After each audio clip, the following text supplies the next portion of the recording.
CRFPA est dans 5 jours. Qu'est-ce qu'il faut faire là pendant ces 5 derniers jours pour le réussir? Je suis arrivé 7ème de mon IEJ, du premier coup sans prépa, et je vais te donner ma stratégie parce que j'ai fait quelque chose de particulier les derniers jours avant le CRFPA et je pense que ça m'a plutôt aidé. Enregistre la vidéo en cliquant sur marque-page en bas à droite. En fait, j'ai arrêté de réviser.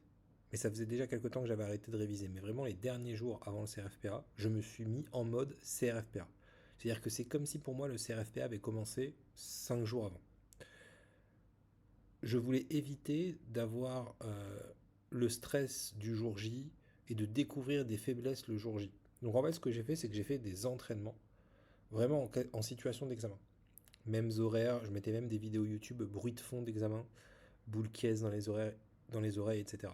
Donc ce que je peux te conseiller là, 5 jours, tu peux te faire un CRFPA blanc si tu veux, aux mêmes horaires, pour découvrir s'il y a des choses qui te mettent en difficulté le jour de l'examen. Ça peut être intéressant. Pour pas attendre le début du CRFPA pour le découvrir. Je te conseille aussi de préparer des choses pour le jour J. Bon, ça, j'en parle dans toutes mes vidéos. Les plans types de la note de synthèse, les plans types qu'on retrouve dans les meilleures copies, pas les plans types de l'IOJ de la prépa.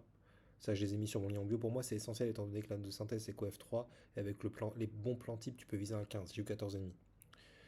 Et si tu vises un 15, tu peux avoir 2,5 dans une consultation. Tu es quasiment sûr d'être admissible en réalité. J'ai aussi mis un modèle à trous de note de synthèse. Pour ceux qui sont vraiment en galère, qui n'arrivent pas à finir, là, ça peut être intéressant.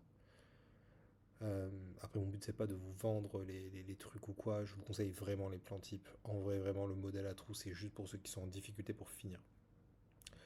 Euh, bon, j'ai aussi les protocoles basés sur les meilleures copies, en obligation, spé et procédures, toutes les spé, toutes les procédures. Ça peut être très intéressant parce que vous avez dans ces protocoles pas mal de choses qui reviennent d'une année sur l'autre. Ils sont basés sur les meilleures copies, donc ça vous permet de voir un peu quelle est la qualité attendue des protocoles.